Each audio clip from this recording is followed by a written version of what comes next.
Bonjour les gars, aujourd'hui on va parler de, je pense, les plus grosses annonces que l'UFC ont fait, en tout cas de souvenirs. Je trouve que là, l'enchaînement de toutes ces annonces est folle.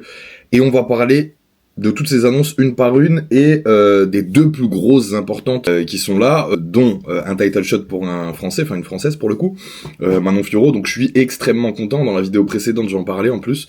Donc c'est fou. Bon, là je dois aller à l'entraînement, donc je vais tourner rapidement et je vous la drop tout de suite la vidéo. Entraînement parce que je combats à l'Influence Fight Club, je vous l'ai dit la dernière fois, face à Sport, et je vais tout vous documenter sur cette chaîne YouTube. Donc les frérots, abonnez-vous pour ne pas louper toute la documentation d'une préparation pour un premier combat en MMA. Ça va vraiment être fou. Il y a beaucoup de projets qui arrivent autour de ça. Donc c'est une dinguerie.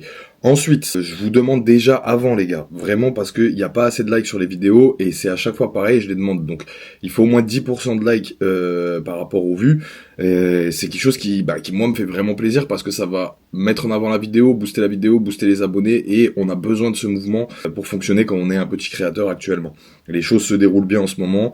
Et il faut que vous jouez le jeu de votre côté aussi. Moi, je vous drop un maximum de vidéos tout en faisant mes entraînements et mon taf. C'est vraiment beaucoup de travail, donc en contrepartie, c'est vraiment gratuit, il suffit de liker. C'est tout ce que je vous demande, les gars. Passons aux annonces de l'UFC. Donc on va passer par les petites annonces déjà. Et c'est fou de dire les petites annonces, parce que dans ces petites annonces, par exemple, on a un Pimblet vs Chandler. C'est leur première annonce là qui moi j'avais vu à la base d'abord ça. Et après j'ai capté et j'ai dit ah non mais attends, il y a encore plein d'autres trucs, et là j'ai vu Manon Fiorot Shevchenko, j'ai dit bon on va commencer par Pimblet vs Chandler, c'est pour l'UFC de 314, il me semble, c'est à Miami.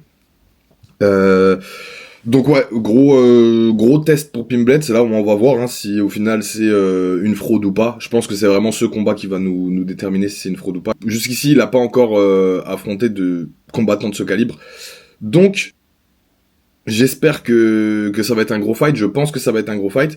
On attend ça. Pimblet vs Chandler. Ensuite, on a eu une autre annonce. C'est Belal Mohamed vs Jack Della Maddalena. Ce combat, il fait pas avancer grand chose, mais c'est une récompense sportive que donne l'UFC. Récompense sportive à Jack Della Maddalena qui vraiment le mérite. Il est sur 7 victoires d'affilée à l'UFC, 7-0 à l'UFC d'ailleurs. Donc ouais, il est méritant. C'est un combattant qui est plein de ressources, qui étonne tout le temps. Même quand on le donne perdant, au final il arrive à sortir de situations assez folles. Donc je pense que ça peut être aussi un très gros combat. Même si ce qui va le plus m'intéresser c'est le co-main event, puisque le co-main event c'est Fiorot Shevchenko, mais j'y arrive. Non, on va en parler directement. Et juste après, on va parler de Lopez vs Volkanovski, parce que c'est aussi une de ces annonces qu'il y a eu. Et là où cette annonce me titille, c'est que c'est pour le titre featherweight. C'est tout pour rien, normalement, le champion featherweight. Donc qu'est-ce que ça dit? Je vais tout vous expliquer. Mais on va commencer par la grosse annonce pour nous français. C'est l'annonce de Fiorot vs Valentina Shevchenko. Et on va analyser un petit peu ensemble les chances de Fiorot de gagner, et du coup les chances pour la France d'avoir pour la première fois un titre à l'UFC. C'est quand même historique, c'est quand même une folie, et on vit un début d'année pour les Français qui est assez fou, entre la victoire de Nassourdine face à Adesanya et maintenant un title shot français, le 3e title shot de l'histoire française.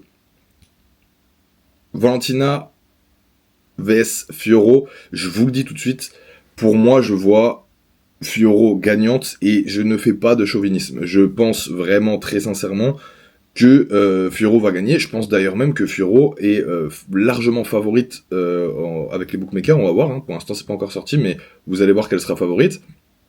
Valentina, en face, c'est une légende de l'UFC, une des plus grosses légendes avec Amanda Nunes en féminine, toutes catégories confondues. Voilà, aujourd'hui on va voir aujourd'hui à l'UFC Montréal, c'est en mai au passage, on va voir un passage de flambeau entre Manon et Valentina, en sachant que Manon et Valentina se sont cherchés sur Twitter depuis longtemps, et Manon a dit on fait le combat, celle qui perd prend sa retraite. Donc je pense vraiment c'est ça l'enjeu de ce combat, en plus de la ceinture, c'est qu'une des deux va prendre sa retraite après ce combat. Fiorot, les gars, j'ai vu quand j'ai posté sur TikTok l'annonce du combat et tout ça, j'ai vu beaucoup de gens dire Manon va se faire rouler dessus. Donc c'est encore une fois c'est encore une fois l'occasion de parler de ce problème qui est les Français qui ne supportent pas les Français. C'est quelque chose que vraiment j'ai du mal à comprendre. Je peux le comprendre quand je sais pas, c'est un Jones ou quand c'est Adesanya à la limite, parce que vas-y, on peut être fan de Jones ou on peut être fan d'Adesanya. Là, je suis persuadé que personne n'est fan de Shevchenko. Et même objectivement, sportivement, quand on réfléchit, je ne vois pas où vous voyez Shevchenko gagner facilement en plus.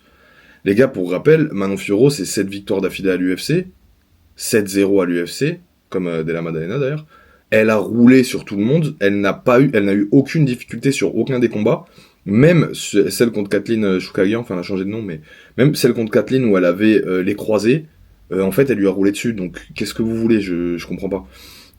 Ou vous comprenez pas encore que Manon est la GOAT féminine, toute catégorie confondue, et je suis très sérieux quand je parle de ça. Je pense que si Manon gagne contre Valentina, ce qui va se passer, ça sera certainement Weili Zhang en défense de ceinture, et vous allez voir que Weili Zhang, considérée comme une des GOAT, bah elle va se faire éclater par Manon aussi. Je pense que vous avez pas compris qui était Manon. Vraiment, je pense que vous avez pas trop capté qui était Manon. Manon, elle est ultra complète, ceinture noire en JJB, elle est surtout strikeuse de base, elle vient du karaté. On voit que son striking est impressionnant. Et on voit que ses défenses de lutte sont nickel, et même au sol, elle peut aller ramener du danger. Blanchfield, c'est son dernier combat, et Blanchfield, on a vu ce qu'elle a fait à Rose Namajunas juste après. Putain, vous voyez qui c'est, quoi. Je veux dire, c'est pas n'importe qui, Blanchfield.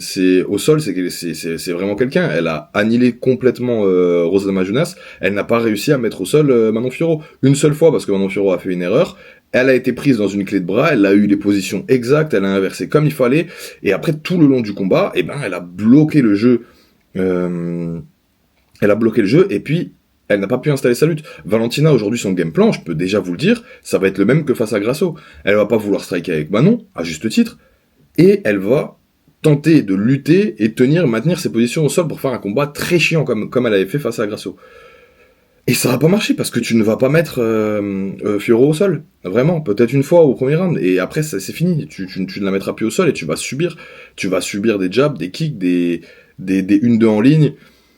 C'est vrai, ça va vraiment être très compliqué pour Shevchenko, les gars. Et je vous dis ça objectivement, sans y mettre du chauvinisme là-dedans. C'est sérieux, si Manon était bulgare, j'aurais dit exactement la même chose. Donc voilà, c'est historique pour la France, encore une fois. Je vous demande de soutenir, comme d'habitude, les athlètes français là-dedans, d'aller envoyer de la force en message privé à Manon ou dans les commentaires de ses publications. Je suis vraiment content de ce combat, je vais le regarder avec beaucoup d'attention, ça sera après le mien, du coup, une semaine après, donc je serai vraiment complètement libre psychologiquement pour regarder ce combat et l'apprécier à 100%. Mais avant ça, on va parler de l'autre nouvelle qui vraiment veut dire beaucoup pour la catégorie lightweight, veut dire beaucoup pour ce qui pourrait être pour moi le record de pay-per-view de l'UFC, voire le deuxième. Ça va être compliqué de faire plus que Khabib contre McGregor, mais on peut être dans du 2 millions de pay-per-view vendus, et ça serait un combat Islam vs Topuria.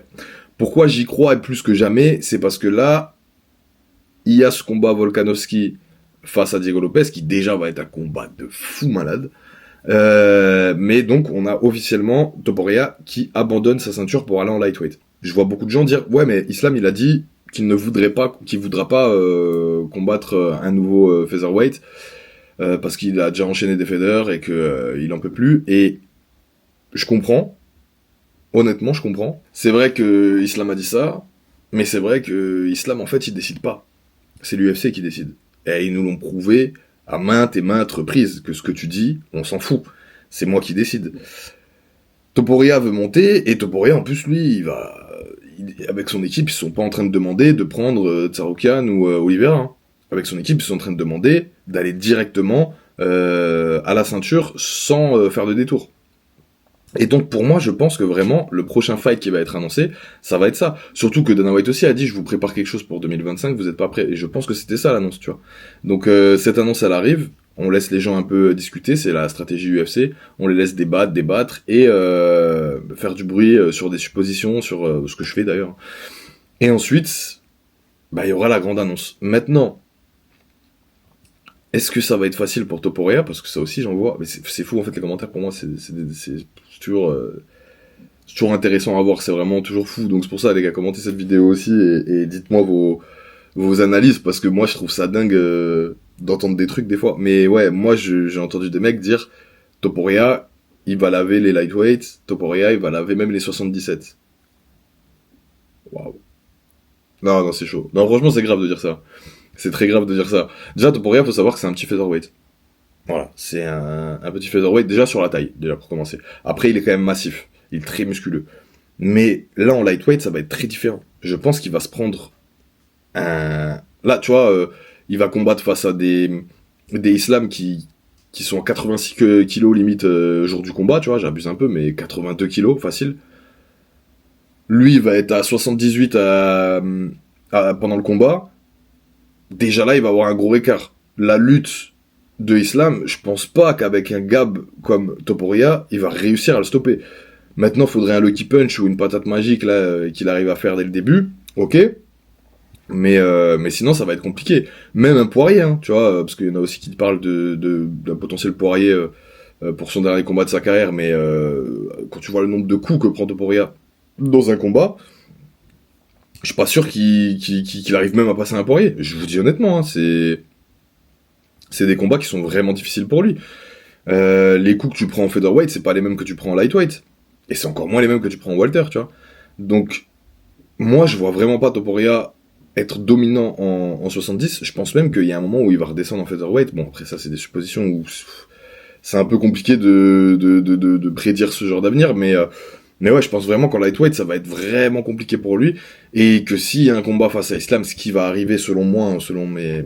Parce que c'est vraiment trop rentable pour l'UFC de faire ce combat. Surtout qu'en plus, il a envie de monter en 77, Islam, il y a un moment où il va le faire, ils vont pas pouvoir le bloquer en lightweight éternellement, il a très bien défendu sa ceinture à plusieurs reprises, il est méritant de monter en Walter. Pour l'instant, il est un peu bloqué par Belal parce qu'il a pas envie d'affronter Belal, mais il y a un moment où il va monter et du coup le combat vs Topuria se fera pas. Et pour l'UFC, on ne peut pas perdre cette chance de faire ce combat.